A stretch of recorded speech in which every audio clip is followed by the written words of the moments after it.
rancangan Misteri Jam 12 Ramadan Special bersama dengan Casey. Pengalaman yang boleh kita raih iktibar dan pengajaran di bulan yang penuh barakah ini. Misteri Jam 12 yang pasti hanya sekadar hiburan saja. Jom dengar cerita seram Ramadan.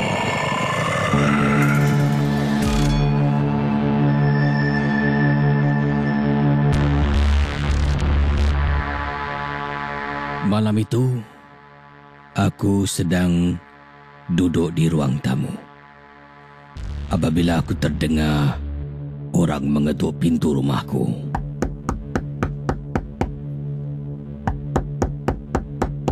Aku tahu itu adalah sahabat aku yang aku tunggu kerana dia janji nak datang ke rumahku dan bermalam bersama denganku. Aku sengaja tak nak buka pintu, saja nak ajak bergurau dengan sahabat aku yang berada di luar rumah.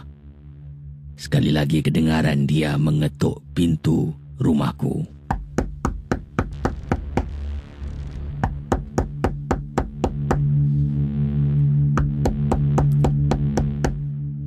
Aku diam lagi. Dan dia terus mengetuk pintu rumah. Aku ketawa.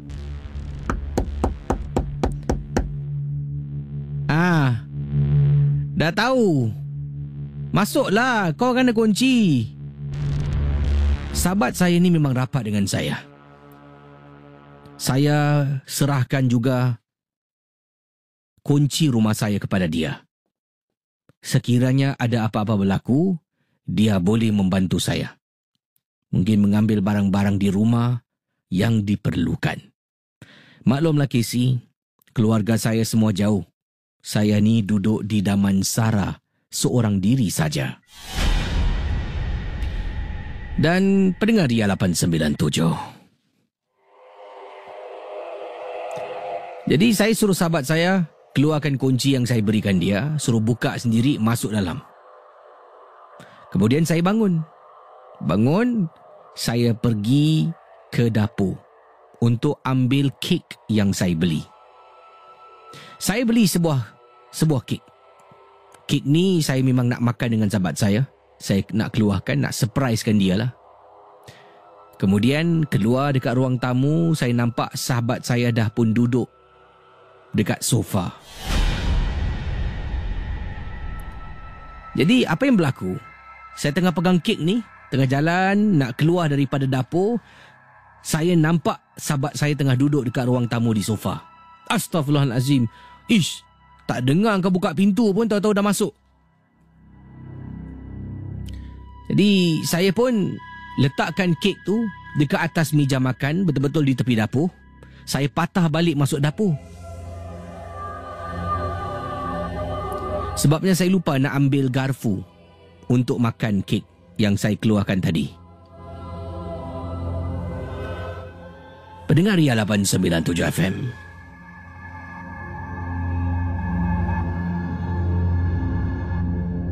Sedang saya nak ambil garfu daripada laci di rumah saya,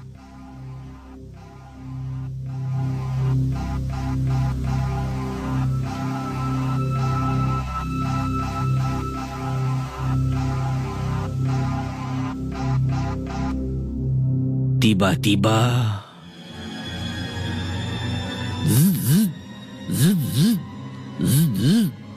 telefon saya bergegar beberapa kali. Saya tengok, keluarkan handphone daripada poket saya. Panggilan daripada Kak Nana. Kak Nana? Saya pun keluarkan telefon. Saya berdiri dekat dapur ni, belum lagi ambil garfu. Hello, Kak Nana? Kak Nana di hujung talian sedang menangis, Casey.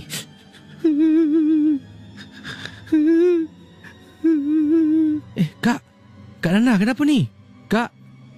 Kemudian Kak Nana menyebut, Sheila. Kenapa dengan Sheila? Sheila dekat rumah saya, Kak. Baru sampai ni. Jangan main-main lah. Sheila accident.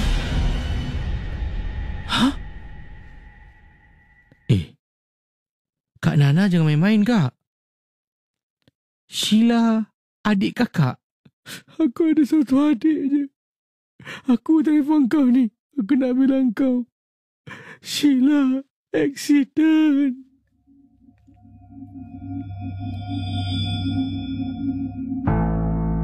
Pendengar Ria 897. Terus Kak Nana letak telefon. Tadi saya nampak dekat ruang tamu rumah saya, sahabat rapat yang macam adik-beradik. Sheila berada dekat dalam rumah saya di ruang tamu. Sheila? Saya tak berani nak keluar, Kisi. Saya berdiri dekat dapur. Saya panggil lagi. Sheila,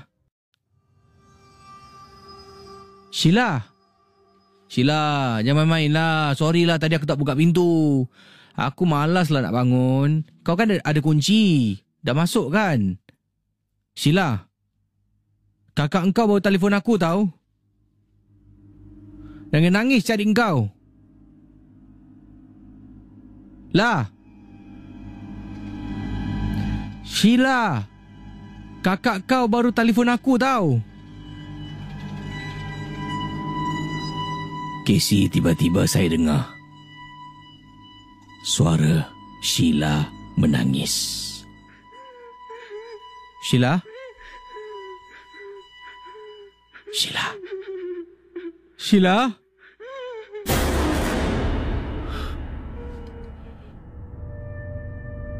Saya telefon Kak Nana lagi. Sekali telefon tak jawab. Telefon kedua kali dijawab. Hello? Kak Nana minta maaf. Tadi Kak Nana telefon saya cakap pasal Sheila. Kenapa dengan Sheila, Kak? Sheila accident. Sekarang dekat hospital. Aku dekat hospital. Sheila! Saya letak telefon Casey. Saya beranikan diri berjalan ke ruang tamu. Dekat ruang tamu saya tidak ada sesiapa pun. Misteri Jam 12. Kisah-kisah yang anda dengar dalam rancangan nombor 1 radio Misteri Jam 12 hanyalah sekadar satu hiburan sahaja. Jangan mudah percaya. Jangan terikut-ikut dengan apa yang diketengahkan. Yang pasti, rancangan Misteri Jam 12 hanya sekadar hiburan. Ya, jadi saudara, terima kasih pada semua yang sedang mendengar Ria 897 FM. Ingat saudara, setiap kisah yang diketengahkan dengan apa yang disampaikan hanyalah sekadar hiburan saja. Ingat, jangan mudah anda terpedaya dengan apa yang diketengahkan.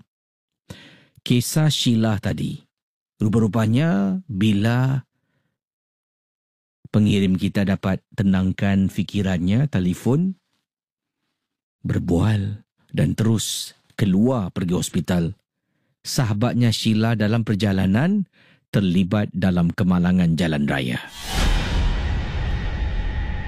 Persoalannya siapa yang datang rumah?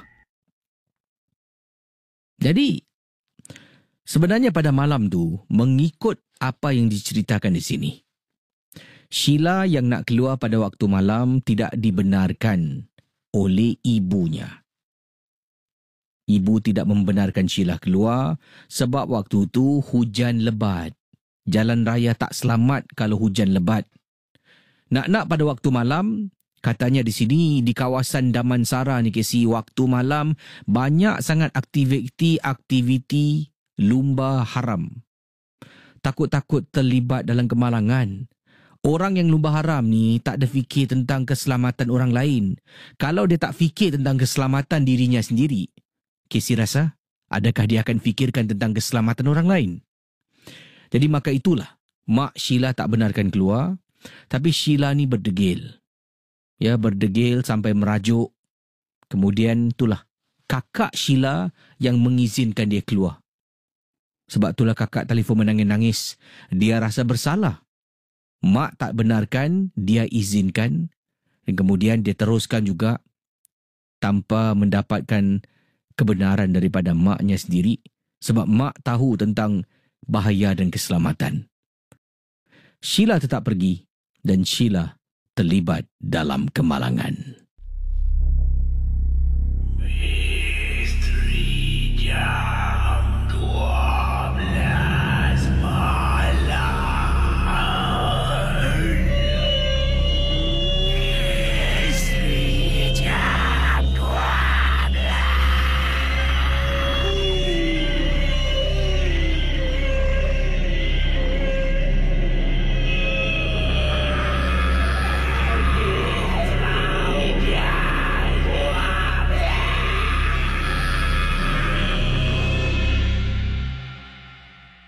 Okey, itu dia kisah benar ataupun tidak, ya. Adakah kisah tadi yang dikongsi sama oleh pengirim kita berkenaan dengan sahabatnya? Sahabatnya, untuk pengetahuan anda, tak meninggal dunia. Sahabatnya cuma kemalangan, dikejarkan ke hospital dalam keadaan tidak sedarkan diri. Dan di penghujung kisahnya mengatakan sahabat saya sekarang dah okey lah, Casey. Waktu tu masuk hospital, hampir sebulan dia duduk di hospital kerana patah pada bahagian kakinya. Jadi sekarang persoalannya, adakah kemalangan yang dihadapi oleh Sheila pada malam itu kerana dia seolah-olah, saya nak gunakan perkataan yang agak berat sedikit, tapi seolah-olah bukan durhaka lah, ya. Seolah-olah tidak mendengar kata daripada ibu, jangan keluar, hujan ni tak selamat. Dia sedih, merajuk, kemudian kakak izinkan dia keluar. Sekarang persoalannya, adakah kakaknya salah mengizinkan adiknya keluar kerana tengok adik merajuk? Ataupun adik salah tetap berdegil nak keluar? Apa kata pendapat pandangan anda? Ria 897 MM Misteri Jam 12. Kisah-kisah yang anda dengar dalam rancangan nombor 1 radio Misteri Jam 12 hanyalah sekadar satu hiburan sahaja. Jangan mudah percaya, jangan terikut-ikut dengan apa yang diketegakkan. Yang pasti, rancangan Misteri Jam 12 hanya sekadar hiburan.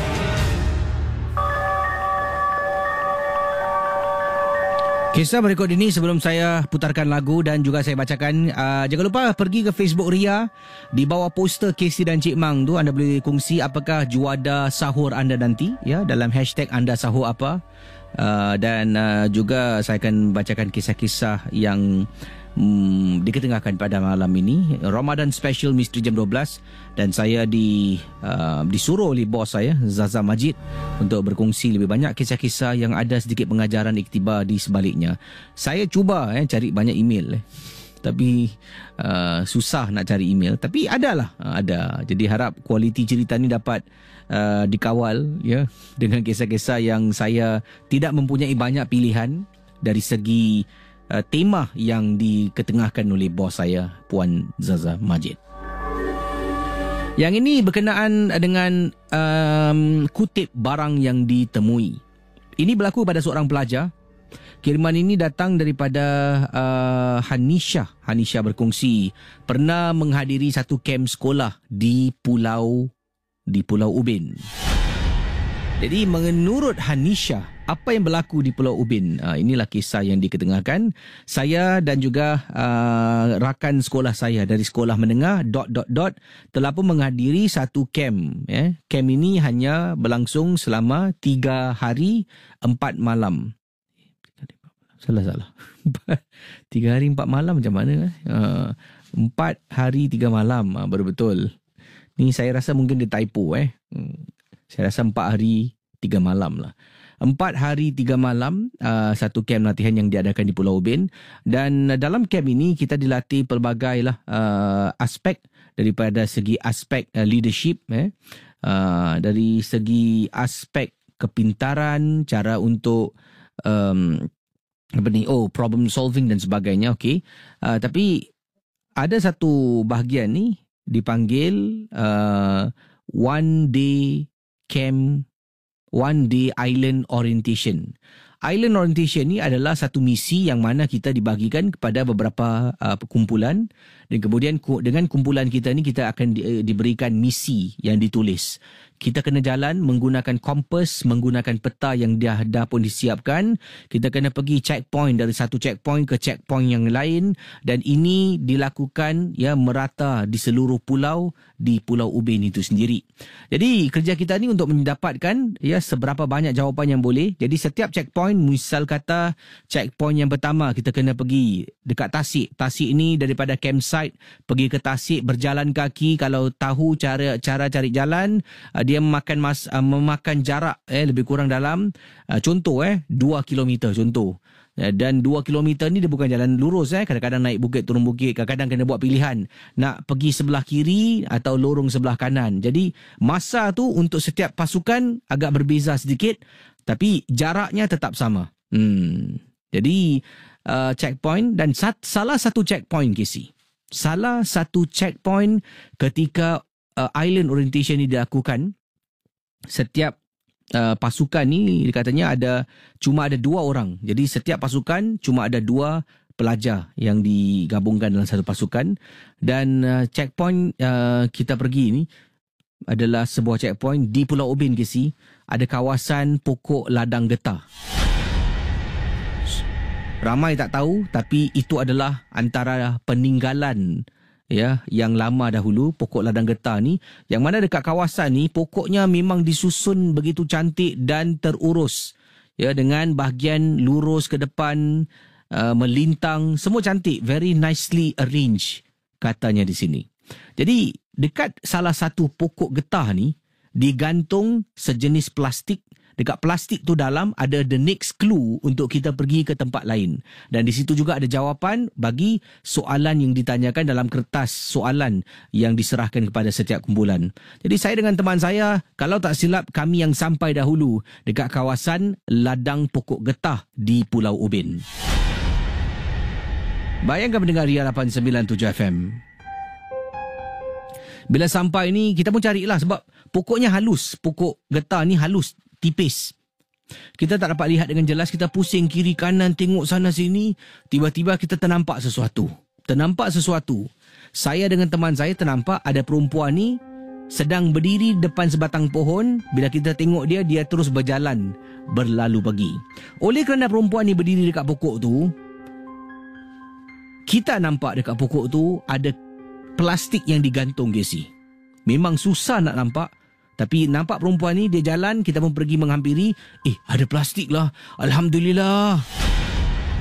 Kita pun buka untuk dapatkan clue. Kita buka untuk dapatkan jawapan. Dan untuk pergi ke checkpoint selanjutnya. Apa yang berlaku? Kawan saya ni, partner saya, sedang berjalan dekat bawah pokok getah tu.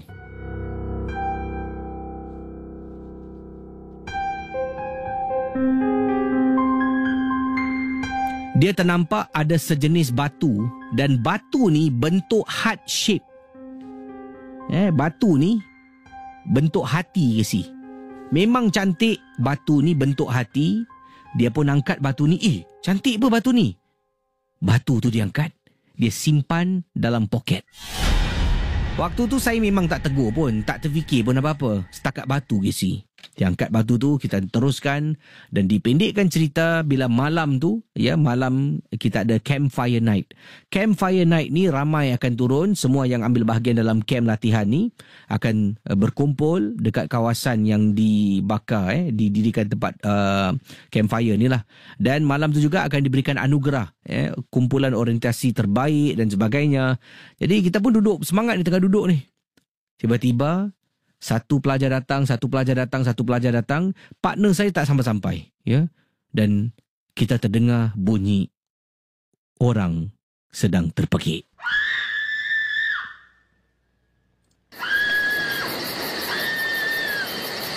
Bayangkan waktu tu malam, bunyi suara orang terpekik.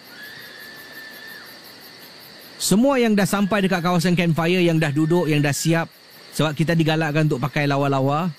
Itu adalah malam terakhir Casey. Saya pun berdiri. Semua tengok ke satu kawasan. Terperanjat saya bila dapat tahu partner saya yang menjerit, dan terkejut saya bila dapat tahu dia dalam keadaan kerasukan. Malam tu, campfire tetap dijalankan tapi agak lewat sedikit. Dan kita cuba guru cuba ikhtiar untuk membantu kawan saya yang kena rasuk. Dia pekik sekuat-kuat hati dan yang lain tidak dibenarkan untuk menghampiri kemah. Semua diarahkan untuk duduk dekat campfire dan tunggu untuk dimulakan campfire pada malam itu dengan penyampaian anugerah. Jadi, dah terpekik, ramai dah tak dibenarkan untuk tengok. Saya hanya dapat mendengar saja sebab katanya di sini pengalaman yang dikongsi sama ni, dia dapat mendengar jarak daripada dia tempat duduk campfire tu dengan kemah yang didirikan tu memang tidak jauh. Dan apa yang berlaku, teman saya ni,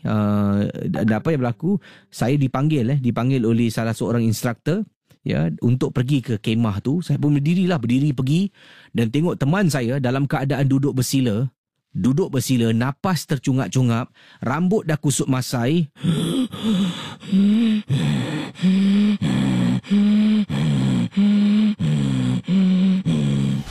Bayangkan mendengar Ria 897. Jadi, instruktor ni kebetulan memang tahu tentang hal-hal perubatan gangguan ni semualah. Dia panggil, dia tanya, "Tadi awak ada pergi mana-mana tak tu orientation tu dekat mana? Ada tak awak buat something ke? Awak tendang barang ke? Awak..." "Cepat beritahu saya." Saya cuba fikir ke si. Sebabnya kita memang dekat kawasan hutan, dekat pulau. Kita jalan sana sini orientation. Macam mana nak ingat ke si? Tadi Kemudian dia cakap, "Apa kau nak? Sudahlah keluar." "Aku nak barang aku balik." Kemudian instruktor tengok saya. Dia angkat tangan. Apa barang apa ni? Saya fikir. Saya dapat jawapannya. Pendengar Ria 897.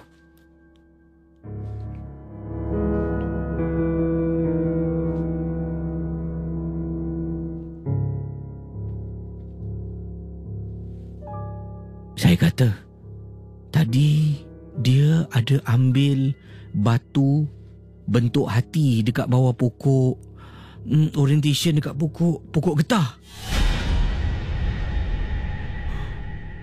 Kawan saya tengah duduk ditahan ni, membongkok duduk bersila. "Kasih balik barang aku. Kasih balik barang aku." Dan dia berikan balik barang yang ditemui. Kemudian diserahkan. "Ini batu ni." Senyum Casey. Kemudian dia minta benda yang paling mengakal. Taruh balik tempatnya. Taruh balik. Kalau tak, aku takkan keluar. Misteri Jam 12. Kisah-kisah yang anda dengar dalam rancangan nombor 1 radio Misteri Jam 12 hanyalah sekadar satu hiburan sahaja. Jangan mudah percaya. Jangan terikut-ikut dengan apa yang diketegakkan. Yang pasti, rancangan Misteri Jam 12 hanya sekadar hiburan. Okey, selamat pagi pada semua yang baru saja bersama dengan saya. Mungkin ada yang baru masuk kereta nak keluar bertugas pada tengah malam ini. Terima kasih. Ataupun pagi ini. Terima kasih. Selamat menjalankan tugas. Dan juga kepada anda yang sedang bekerja, selamat bersengkang mata. Ya, dan menantikan waktu untuk bersahur sebentar nanti. Dan di sini dalam Misteri Jam 12, sebenarnya setiap tahun lepas setiap kali Ramadan datang tidak ada Misteri Jam 12 tapi ini adalah permintaan. Jadi MJ12 ni eksperimentasi dilanjutkan sehingga hujung minggu inilah ataupun hari Jumaat ini, dan diselang-selikan dengan lagu, dengan juga apakah juadah sahur anda. Inilah saya tengah nak bilik-bilik ni, nak tengok apakah makanan yang bakal anda nikmati ketika sahur. Yang ini daripada Fina, katanya, Assalamualaikum, Waalaikumsalam. Sedang mendengar MJ12 hari ini. Nanti sahur saya akan makan bubur dari masjid yang suami beratur ambil tadi di Masjid Sultan. Anak-anak dan suami akan makan masakan yang saya masak untuk buka awal tadi. Ada masak lebih, jadi selalunya saya akan masak untuk buka dan akan juga digunakan makan untuk sahur. Hari ini saya masak makanan lauk kegemaran suami saya, asam pedas ikan merah. Anak saya sup ayam, dengan tadi saya goreng tauge. Wow, komplit asam pedas dengan sayur goreng tauge. Ada orang tak makan tauge jangan salah faham. Ada orang memang tak suka makan tauge. Kalau pesan mi rebus pun, cik, mi rebus tak nak tauge. Siapa di antara anda macam tu Yang ini kita buka ringan-ringan. Ini buka awal tadi. Juga sahur, tentang sahur. Siapa yang makan sahur hari ini? Daripada Mazna. Sebut nama Mazna ni, teringat pula cerita P. Ramlee. Siapa tu? Mazna, bang. Mazna. Tunggu, Mazna. Tunggu. Kisah-kisah yang anda dengar merupakan Misteri Jam 12. Tidak ada sebarang bukti yang boleh mengesahkan kebenarannya. Okey saudara, itu antara kiriman tentang sahur apa nanti. Jangan lupa untuk tinggalkan sahur anda, komen anda di bawah poster Fakta Ramadan KC dan juga Cik Mang di situ. Dan ada satu lagi masuk ni daripada Ridwan, katanya, Assalamualaikum Bro KC. Waalaikumsalam. Saya kalau bab sahur ni makan tak berat sangat. Saya ni sahur seperti orang yang tidak berduit. Buka puasa seperti orang kaya raya. Wow, adakah ini prinsip hidup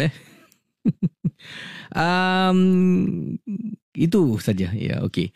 Baik, yang ini yang lain boleh cuba tembus bilik siaran. Silakan kalau ada kisah pengalaman, anda boleh hubungi saya di 669-11897, 669-11897 untuk berkongsi pengalaman, kisah misteri yang anda ingin sampaikan. Dan ingatlah, setiap kisah hanya sekadar hiburan. Jangan mudah percaya dan terikut-ikut dengan apa yang diketengahkan. Kita mulakan ataupun kita teruskan dengan kisah berikut ini. Kiriman daripada mana tadi tu, kejap. Ini dia, kiriman daripada Abang Wahab. Abang Wahab kata, Assalamualaikum KC. Waalaikumsalam. Abang Wahab di sini nak berkongsi satu pengalaman, satu peristiwa yang Abang Wahab pernah alami. Ini kerana perangai, sifat dan yang degil. Abang Wahab memang dikenali oleh kawan-kawan sebagai Wahab Degil. Wow, nama nama dia violent Wahab Degil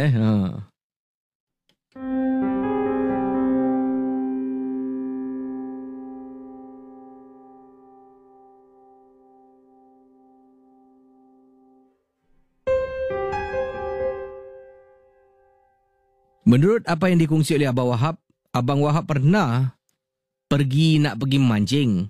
Ajak beberapa orang kawan. Masing-masing tak nak pergi, Casey.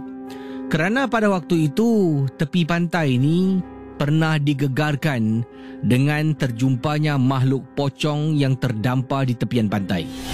Kelihatan macam tubuh manusia yang dibungkus kemudian ditanam, kata Abang Wahab. Oh, seram ni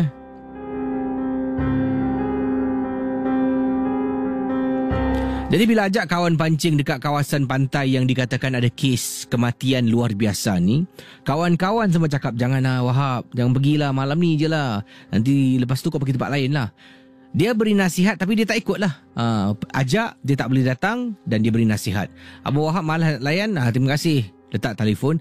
Sampailah satu waktu tu Abang Wahab tahu memang susah nak cari orang yang ikut keluar pergi memancing. Nak tempat yang jauh. Jadi akhirnya pergi seorang diri. Dan untuk pengetahuan Casey, Abang Wahab adalah seorang duda. Dia dah berpisah dengan isteri. Memancing dekat tepi pantai, kemudian tengah memancing ni, tiba-tiba dengar ada orang pekik. Wahab! Wahab! Wahab! Jadi abang pun toleh ke belakang. Bila toleh ke belakang, nampak kawan abang yang bernama Suhaimi. Mi! Angkat tangan abang Wahab, lambai ke arah teman Suhaimi. Abang pun bangun, pergi ke teman abang nama Suhaimi. Assalamualaikum. Salam dia. Peluk dia. Dah lama saya tak jumpa kau. Selalunya kita hanya berbual dekat chat group lah. Ya, chat group kita. Jadi akhirnya dapat berpeluang untuk bercakap dengan kawan lama ni. Bual. Dan kawan ni tahu, Abang Wahab pernah beritahu yang Abang Wahab ni dah bercerai dengan isteri, dah jadi duda. Kemudian sedang bercakap ni, tiba-tiba dia kata, oh Wahab, dalam diam dia kata. Dalam diam apa Tu siapa tu? Mana? Kemudian dia tanya lagi, tu tengah duduk dekat kau mancing tu siapa? Kau ni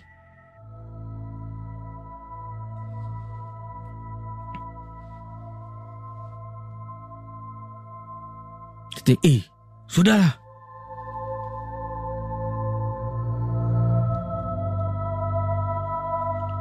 Mana ada orang? Kau ni menakutkan aku je Apa tak ada orang?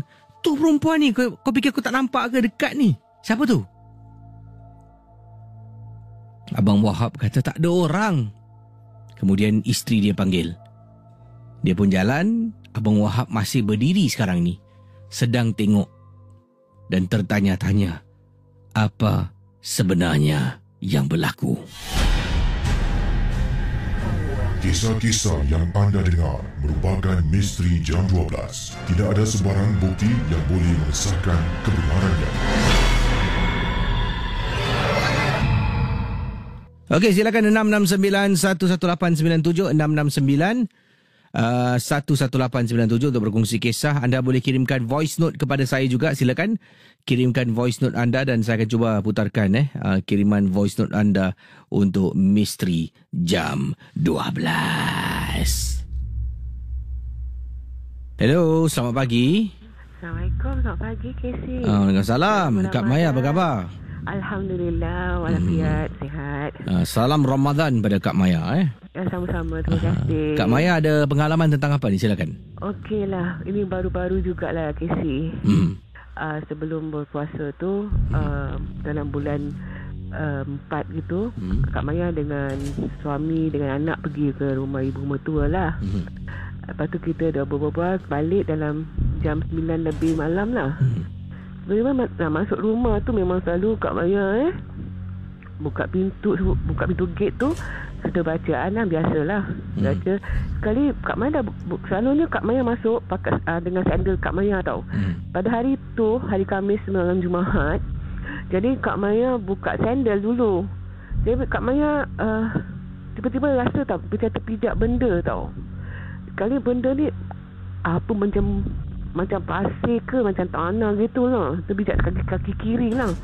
Terpijak. Lepas tu Kak Maya cakap, ya Allah, ini pasir kubur ni. Tiba-tiba macam mulut ni terkeluar perkataan. Ini pasir kubur ni.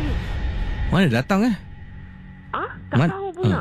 Jadi suami Kak Maya pak belakang, anak Kak Maya pun pak belakang Kak Maya kan. Dia kata, jangan masuk dulu Lepas tu Kak Maya dah buka gate, dah buka pintu besar. Kak Maya masukkan kaki sebelah kanan, ambilkan air bacaan tu. Ada memang standby dengan tempat ini, tembak ini, tempat yang tembak-tembak punya tu kan.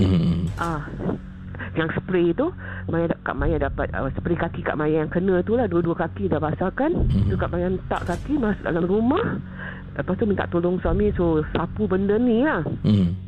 Habis suami Kak Maya kata, ni pasir biasa lah, abuk-abuk ni pasir. Cakap, tak mungkin kalau pasir biasa dia bertabur-tabur tau. Ini macam secepuk gitu. Macam ibarat kata barang duit 10 sen gitu. Betul-betul tempat pintu gate tu. Tempat pintu nak masuk tu.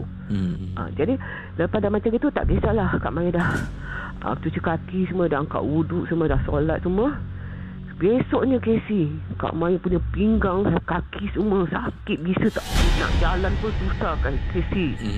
Nak mengerjakan solat pun susah, nak merokok pun susah. Kak Maya teruskan lah, minta pada Allah je, solat je lah. Kalau benda ni datang kan, semua dengan izin dia, betul tak Casey Jadi lepas tu Kak Maya dah cakap minta tolong suami Kak Maya lah. Suami Kak Maya tarik kan, buang, tarik buang kan, tarik. Sekali berisa tu naik sampai perut lah Casey. Dia macam cekam gitu, tarik macam ada orang tarik pintar-pintar lepas kaki, lepas bawah pinggang ni semua. Nak duduk pun susah, nak berdiri pun susah, nak tidur pusing kanan kiri pun susah. Dia Kak Maya kata, ni tak boleh jadilah ni. Sekali Kak Maya suruh suami ambilkan limau nipis tu dengan air bacaan, taruhkan garam kasar. Kak Maya belah dua, Kak Maya mandi, ambil kain ini kan, kain hitam. Kak Maya minta pada Allah lah. Tak ada daya upaya kita lemah-lemahnya. Lepas tu Kak Maya dah mandi tu, Kak Maya kebas yang mandi habis-bisa tu. Kak Maya dah keluar daripada tandas tu, air tu semua sakit hilang. Satu sakit sikit gisa pun dah hilang Casey. Dari tu Kak Maya alhamdulillah bersyukur pada Allah, sujud syukur pada Allah SWT kan. Mudah-mudahan Allah sihatkan Kak Maya lah. Dan itu tak kisah. Let berapa hari, suami Kak Maya pagi tau, anak Kak Maya pergi sekolah pagi. Lalu kalau pergi sekolah, dia bawa kursi tu ambil pakai kasut sekolah kan. Jadi pakai kasut sekolah tak ada apa-apa. Jadi suami Kak Maya pergi tu bawah, pergi kedai beli barang. Lepas tu dia naik balik. Dia kerja pagi, keluar 6.40 kan. Jadi dia masuk pintu dah tutup. Dia keluar, dia masuk balik. Sekali nampak tempat bawah kerusi tu ada surat, macam paper tau, satu paper. Dia kata, ni ada paper apa? Dia tengok ada tulis Jawi. Dia tulis Jawi, lepas tu dia tulis bahasa Rumi. Dia tulis, habis suami Kak Maya kata, ini tak mungkin anak saya yang tulis. Pasal anak saya tulis Jawi tak, memang tak pandai kan. Ini dia punya Jawi cantik ni Jawi. Lepas tu Rumi dia tulis apa? Bertaubatlah kamu sihir. Dia kata jangan buat sihir, bertaubatlah kamu. Dia kata bertaubatlah kamu. Dia kata, itu macam bahasa Rumi, Allahu Akbar. Jadi Kak Maya fikir, selalu aku ni semua hidup aku tak pernah sihirkan orang. Aku je yang kena sihir. Kak Maya cakap kan. Pasal setiap hari Kak Maya buka surah Al-Baqarah di YouTube kan. Baik pagi, baik siang, baik malam kan, Kak Maya on aja kan. Jadi ada itulah Kak Maya pun tawakalin Allah. Besoknya pergi ke rumah bapa. Abang Kak Maya kata bawa itu surat sekali lah. Bapak Kak Maya kata, ini dia nak hantar kau, dia tak dapat. Jadi dia tuduh kau yang sihir. Kira-kira dia nak hantar tak kena-kena kan. Kena-kena juga sepertilah. Tapi Alhamdulillah kita minta pada Allah yang Maha Esa Casey Kita tak ada daya upaya. Kita berserah pada Allah, kita bertawakal Allah, insya-Allah Allah tu akan menolong kita lah. Itulah terjadinya pada Kak Maya. Kak Maya berserah pada Allah lah. Tapi Kak Maya cakap terus terang, siapa yang buat Kak Maya tu, Kak Maya dah maafkan kan. Mungkin dia pun kata orang maaf katalah kan, kalau iman kita dah turun, syaitan selalu menyusup kan. Jadi Kak Maya pun dah maafkan dia. Mungkin dia dah dalam kebingungan ke apa, kau Allahu a'lam. Itulah peristiwa itulah yang Kak Maya baru-baru jugalah kes ni. tak lama lah. Satu kisah yang menarik dari Kak Maya, daripada di depan rumah tu ada tanah kubur. Jeng. Tak ada. Itu automatically tau. Kak Maya macam mulut ni dengan bahasa Allah tergerak. Yelah, tiba-tiba kadang-kadang tercakap. Habis Kak Maya cakap, mana pasir kubur ni, pasir pak luar yang tiup gitu. Macam ni, macam Kak Mai cakap, apa lagi nak buat ni? Kak Mai macam gitu, macam ngomel sendiri tau. Aku tak pernah buat jahat dengan orang, dengki ke apa. Kenapa orang nak buat aku macam ni? Macam automatik. Astaghfirullahaladzim, ya Allah, engkau saja yang balas lah. Kita tak ada upah. Terima kasih Kak Maya. Itulah, terima kasih Casey. Terima kasih kembali. Warahmatullahi wabarakatuh. Waalaikumsalam.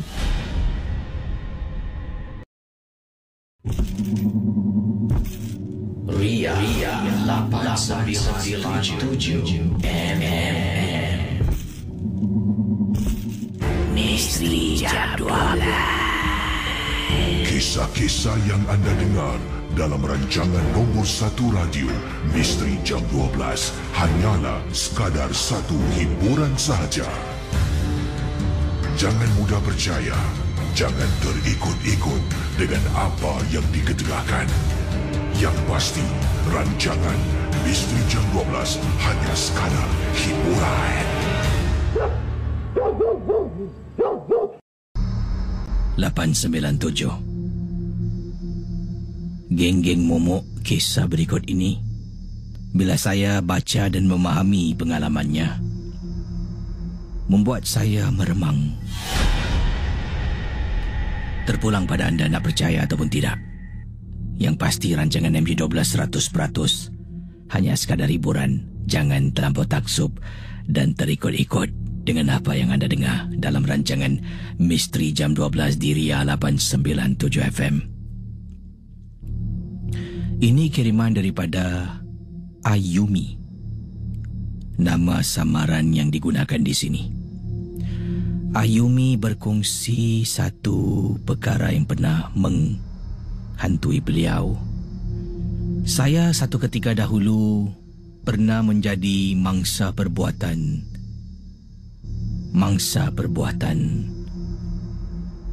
bekas suami saya. Saya dipendekkan cerita, pada waktu itu beliau berbadan dua. Dan dapat tahu yang suami, bekas suaminya, yang kaki judi,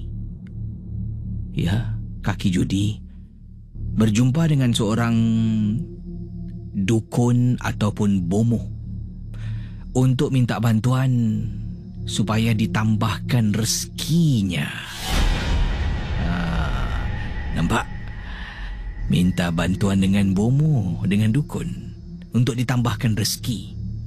Sebabnya dia ni kaki judi. Jadi saya tak tahu apa yang dia buat, tapi itu yang saya tahu sedikit sebanyak, katanya Ayumi. Dipendekkan cerita, saya hamil anak yang pertama, Casey. Pada mulanya semua okey. Tapi masalah saya dengan suami makin merenggang, makin jauh perhubungan kita. Dah susah nak diselamatkan. Akhirnya kita berpisah. Dan ketika saya hamil, walaupun kita belumlah secara sah berpisah, suami dah tak balik rumah. Dah jarang-jarang balik rumah. Dia balik rumah mak dia. Jadi bila dia balik, saya ni dalam keadaan mengandung, langsung tak indahkan saya. Sampaikan pada satu hari, saya mimpi Casey dalam rumah yang saya tinggal. Ada lembaga hitam datang merangkak daripada pintu. Merangkak dan ingin mengapa-apakan kandungan saya. Pada waktu itu terasa sakit. Saya bangun dalam keadaan kesakitan. Aduh.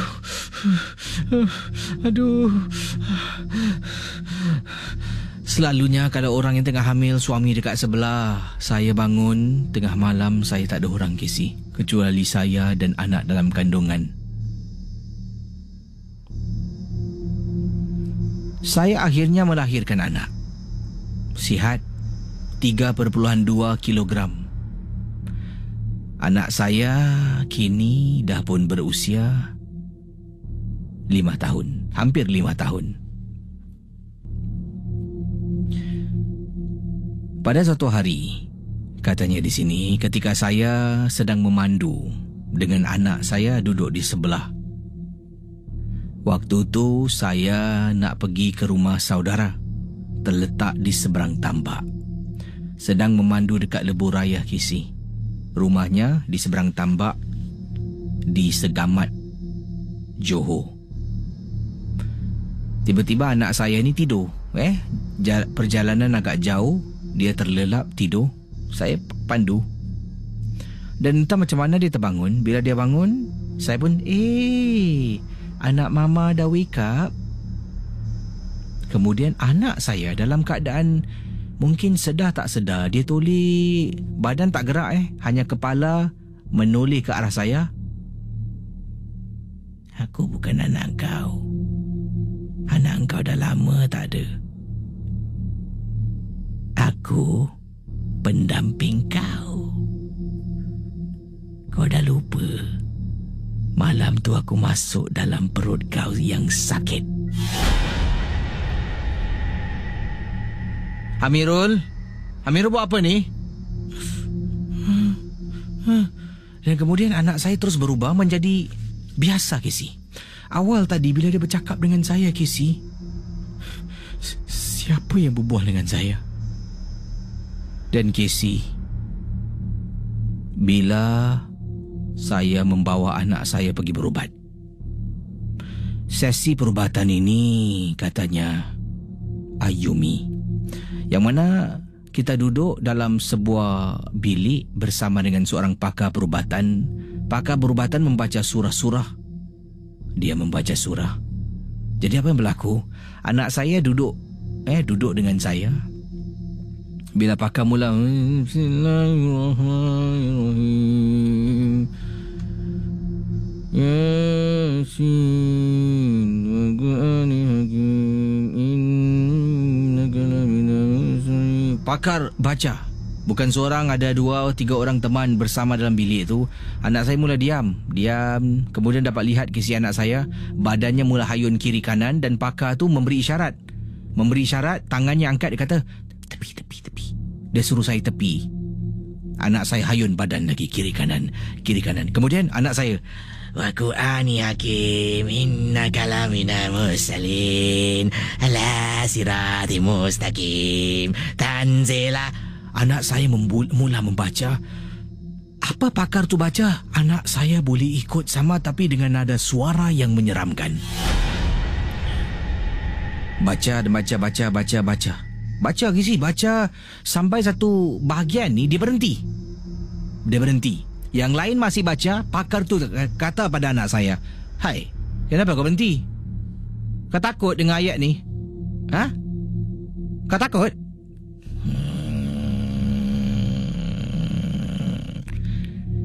Hebat sangat, bacalah sampai habis. Takut dengan ayat ni ke? Bacalah. Baca. Nampak sangat kau ni lemah.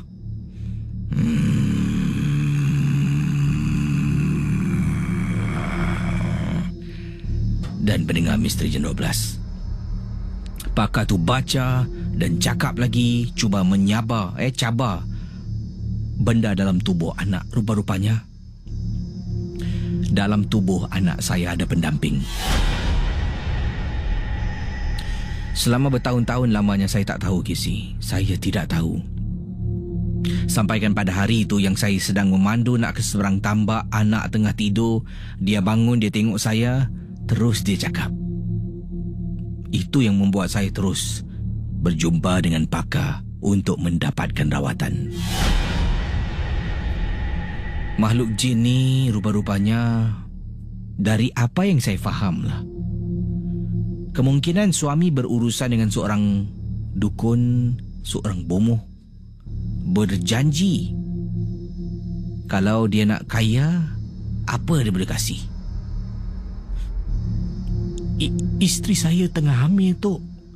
Isteri saya tengah hamil Tok boleh ambil anak dalam kandungan tu, Tok ambillah. Asalkan saya kaya, Tok. Saya nak duit. Tolonglah Tok, murahkan rezeki saya. Ini kemungkinan, saudara. Ini semua kemungkinan dan andaian. Engkau nak murah rezeki. Isteri kau berbadan 2. Jadi dalam kandungan tu untuk aku sebagai ganjaran dan hadiah. Ya Tok. Itu untuk Atuk. Asalkan saya dapat apa yang saya nak. Kemungkinan, saudara, ini lakonan saya cuma tambahkan sedikit. Kemungkinan berurusan dengan seorang pakar perubatan. Ya. Jadi sesi pertama dapat mengesan yang anak dalam tubuh anak saya ada sesuatu. Saya tak perlu cerita lebih lanjut kerana dah terlampau peribadi sangat-sangat. Tapi saya haraplah anak saya dapat dipulihkan secepat mungkin. Sebab katanya pakar ni, sekarang usia anak saya nak dekat 5 tahun. Kalau sampai usia 7 tahun, benda ni tak berjaya dikeluarkan, kemungkinan ia akan kekal dalam tubuh badan anak saya.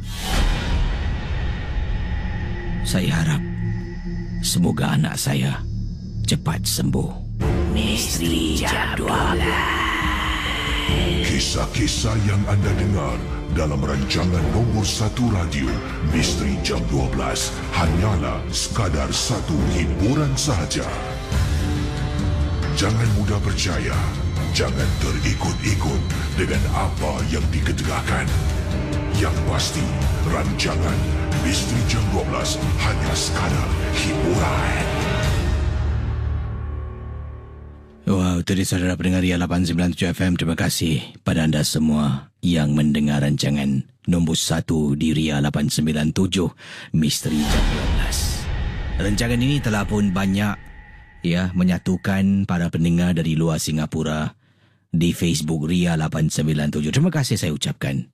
Terima kasih atas kiriman email. Terima kasih atas anda yang memeriahkan lagi Facebook Ria 897 maupun Facebook saya, Facebook DJ KC. Terima kasih pada anda semua. 100% rancangan MJ12 ini hanya sekadar hiburan. Jangan terlampau taksub dan mudah percaya dengan apa yang anda dengar. Ya saudara, jangan mudah percaya dan terlampau taksub. Ini kiriman daripada pendengar kita bernama Yusman. Saya nak berkongsi pengalaman saya memancing pada waktu malam bersama dengan sahabat saya, Yusman dan juga Ajis. Dua sahabat memancing. Tapi bukan atas bot, Casey. Kita memancing dekat kawasan pantai Changi pada waktu malam. Pantai Changi. Ada kena-mengena dengan nombor 7. Itu saja yang dapat saya berikan pembayang pada anda semua. Di Pantai Changi ada kena-mengena dengan nombor 7. Begini peristiwa. Tempat kami mancing ni ialah kami berada di tepian pantai. Tidak ada jeti, jambatan, tapi di tepi pantai. Dah dirikan satu kemah untuk letak barang-barang. Kalau hujan, bolehlah masuk di dalam. Dah pacak joran dekat tepi pantai. Kita pun duduk minum kopi yang kita bekalkan dari rumah sambil-sambil makan cemil-cemilan. Jadi pendengar Misteri Jam 12, dekat belakang saya dengan teman saya duduk ni adalah semak samun. Semak samun dengan pokok-pokok. Dan sekeliling saya tidak ada orang lain kecuali saya dengan kawan saya yang memancing sebab hari itu, Casey, saya tak terfikir sampaikan saya nak cerita pada Casey. Hari itu merupakan hari Khamis malam Jumaat. Tengah duduk memancing sambil-sambil berborak-borak dengan kawan sahabat saya ni. Saya dengan sahabat saya terdengar. Ya, pendengar Misteri Jam 12. Sebelum saya teruskan kisah ini, sekali lagi peringatan pada semua. MJ12 ini hanya sekadar hiburan. Jangan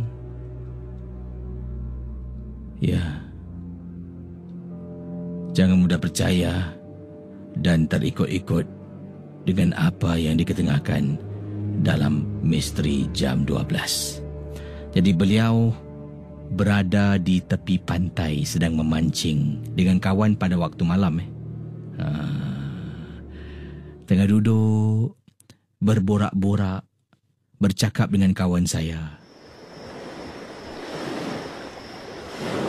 Oh, kau macam mana kerja? Aku nak berhenti lah. Kenapa pula? Adalah. Dah 2 tahun tau tak ada bonus. Cakap syarikat tak buat duit.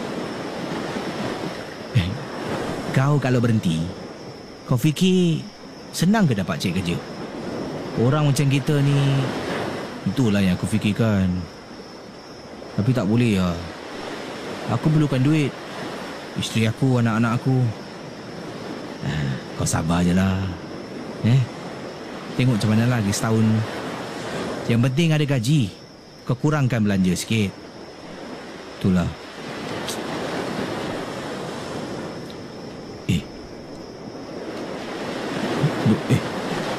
Pasang telinga.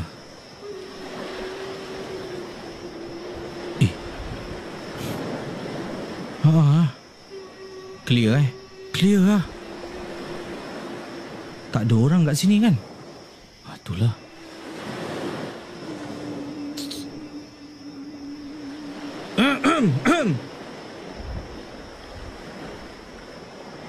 Kau dengar tak? Aku dengar. Dah, buat bodoh sudah. Jom tengok joran. Jadi pendengar Ria, saya dan teman saya bangun, pergi ke depan tengok joran lah. Tarik joran tu daripada dipacak, kemudian putarkan motor joran. Umpan semua dimakan. Cucuk balik umpan. Kemudian sedang cucuk umpan sekali lagi di tepi pantai saya dengan kawan saya. Hush. Umpan habis, ikan tak dapat. Dah berapa kali ni. Tu lah cukup umpan, cepatlah.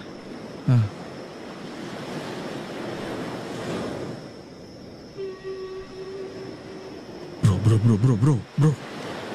Astaghfirullahalazim. Kita tak kacau kau. Kau janganlah kacau kita. Tolonglah. Kita dekat sini tak nak diganggu.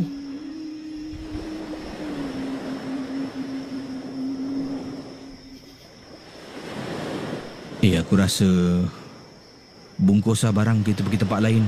Itu satu cadangan yang afdal. Jom bungkus barang, bungkus. Jadi pendengar Ria 897. Pendengar Misteri Jam 12. Ketika saya dengan kawan saya sedang bungkus barang-barang nak balik. Tengah bungkus, simpan joran, nak pindah ke tempat lain lah. Tempat tu dah 2 kali dengar bunyi Casey. 2 kali Casey. Ini memberi tanda ia benda tu memberi amaran pada saya dengan kawan. Mungkin amarannya, lebih baik kau jalan dari tempat aku tak izinkan kau datang. Kemungkinan dah bungkus barang-barang dah nak angkat ni. Saya dengan kawan saya jalan. Masih pijak pasir di tepi pantai. Jadi jalan. Nak pergi mana ni? Tak tahulah, kita pergi bawah lagi sikit lah. Kacau lah. Ni aku rasa spot ni baik ni. Dah lah, tak apalah. Banyak tempat lagi. Saya dengan kawan saya jalan. Tiba-tiba kita macam tergerak hati tau untuk toleh belakang. Wow! Saya dengan kawan daripada jalan kita berlari lagi laju, lebih laju. Spot yang saya dengan kawan saya sedang duduk awal tadi, pasang kemah, tengah berborak-borak. Bila saya toleh di tempat yang sama, Casey. Di tempat yang sama, Casey, baju putih, angin tiup berkibaran, rambutnya panjang sangat, sampaikan pasir-pasir yang ada tu ditutupi dengan rambut benda tu yang sangat panjang. Saya tengah berbual ni, tengah ceritakan ni pun saya meremang dekat sini. Tersasul-sasul dibuatnya. Jadi itu dia saudara. Sedak-sedak saya. Kisah yang telah pun dikongsi sama pada malam ini dan harap semua terhibur dengan kisah yang diketengahkan. Dan untuk panduan kita bersama, masuknya waktu subuh, ya, subuh 5.36, Imsak 5.26. Selamat berpuasa pada semua. Dan esok saya kembali. Saya sebenarnya ada satu lagi, ada kisah yang saya nak kongsi. Ini bukan berlaku di Singapura, bukan berlaku di Malaysia, tapi ini berlaku di Tanah Suci. Saya nak kongsi sama, dan kisah ni bukan tentang nampak hantu di Tanah Suci, tetapi berkaitan dengan perkara misteri yang berlaku di Tanah Suci. Ini diceritakan sendiri oleh orang yang mengalaminya. Jadi apakah kisahnya? Esok saya akan kongsi. Kalau saya terlupa, ingatkan saya. Kadang-kadang saya datang kerja cari email, nanti email saya baca, kisah hari ini saya lupa nak baca. Jadi jangan lupa esok ingatkan saya kisah yang berlaku di Tanah Suci, dan semoga kita dapat ambil iktibar dari pengalaman yang dikongsi sama. Casey undurkan diri dan terus bersama dengan Ria 897 FM. Bye-bye.